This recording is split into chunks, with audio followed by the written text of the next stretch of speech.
Hello chess lovers. Welcome back to the Night Gambit TV. Attention, please support my YouTube channel. If you enjoy my content and would like to support my YouTube channel, you can donate through my PayPal account. Your support helps me create more chess content, improve the channel, and continue sharing educational videos. Thank you for your kindness and support. Today, I have two amazing chess traps for you. Make sure you stay until the end because the second trap is even more dangerous. Let's start with our first trap from the Geet Opening, reverse Nimzowitsch. Move 1. White plays knight c3. White develops the queenside knight to c3. This is the Geet Opening. Instead of occupying the center with a pawn immediately, white develops a piece first and keeps options flexible. Move 1. Black plays pawn e5 e5. Black responds aggressively, placing the king pawn in the center and controlling important squares. Move 2. White plays knight f3. The kingside knight develops to f3 and attacks black's pawn on e5. White continues normal development. Move 2. Black plays pawn d6 d6. Black supports the e5 pawn and prepares to develop the dark squared bishop. Move 3. White plays pawn e4 e4. White now claims a strong center with the king pawn and attacks important central squares. Move 3. Black plays bishop g4 bishop g4. Black develops the dark squared bishop and pins the knight on f3 to white's king. Move 4. White plays bishop c4 bishop c4. The light squared bishop enters the game aggressively, aiming at the sensitive f7 square. This square is protected only by the black king. Move 4. Black plays bishop h5 bishop h5. Black retreats the bishop while maintaining pressure. At first glance, everything seems normal. The trap begins. Move 5. White plays knight, takes e5 knight, takes e5. The kingside knight jumps to e5 and captures the pawn. Black sees an opportunity. White's queen appears vulnerable. Move 5. Black plays bishop, takes d1. The dark squared bishop captures white's queen on d1. Most players would panic after losing their queen. Black thinks the game is already won. But black has overlooked a deadly tactical idea. The stunning combination. Move 6. White plays bishop takes f7 check. The light squared bishop sacrifices itself on f7. This move gives check and forces the black king to move.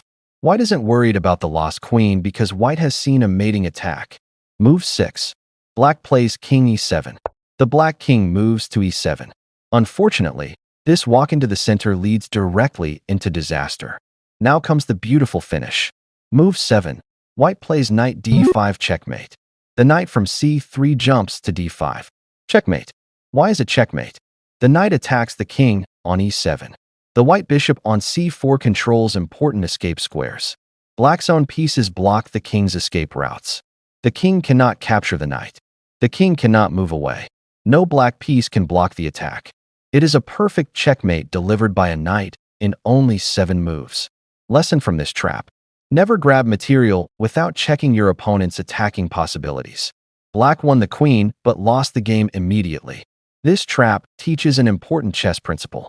A strong attack against the king is often worth more than a queen. Always look for checks, captures, and threats before taking material. Chess lovers, this was trap number 1. Stay tuned because trap number 2 is even more shocking. Like, share, and subscribe to the Night Gambit TV for more deadly opening traps and brilliant checkmates. Win the king, not the queen. If you enjoy my chess content and would like to support the channel, you can find my PayPal donation link in the first comment. Your support helps me create more chess videos and improve the channel. Thank you for watching, liking, and subscribing. PayPal link. Check the first comment below. Thank you so much. God bless everyone. Welcome back to the Night Gambit TV. Today, we're looking at a short but deadly opening trap from the Geet Opening. This game lasted only 7 moves, but every move contains an important lesson. Let's break down every move one by one. Move 1. White plays knight c3. White develops the queenside knight to c3. This flexible move controls the central squares d5 and e4 while keeping white's opening plans hidden. Black responds with pawn d5. Black immediately places the d pawn in the center, claiming space and challenging white's control. Move 2. White plays pawn e4. White strikes in the center and offers a pawn. This move aims for rapid development and active piece play. Black captures with pawn takes e4. The d-pawn captures the e4 pawn, accepting the challenge and temporarily winning a pawn. Move 3. White plays knight takes e4. The kingside knight recaptures the pawn and occupies the strong central e4 square. White now has active piece development. Black responds with pawn e5. Black builds a strong pawn center and attacks the white knight on e4. Move 4. White plays bishop c4. The kingside bishop develops aggressively toward the f7 square, one of black's weakest points in the opening. Black plays bishop f5. The light-squared bishop develops actively and attacks white's central structure while supporting black's position. Move 5. White plays queen f3. A very strong move. The white queen joins the attack and creates pressure on the vulnerable f7 square. White's queen and bishop are now aiming at the same target. Black plays bishop g6.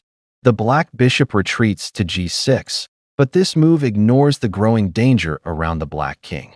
Move 6. White plays knight g5. The kingside knight jumps to g5. This is a powerful attacking move. The knight now attacks the sensitive f7 square together with the queen and bishop. At this moment, white has 3 pieces targeting f7. Queen on f3, bishop on c4, knight on g5. Black must react carefully. Black plays knight f6. The kingside knight develops naturally, but unfortunately, this move walks directly into a tactical disaster. Move 7. White plays queen b3. This is the winning move.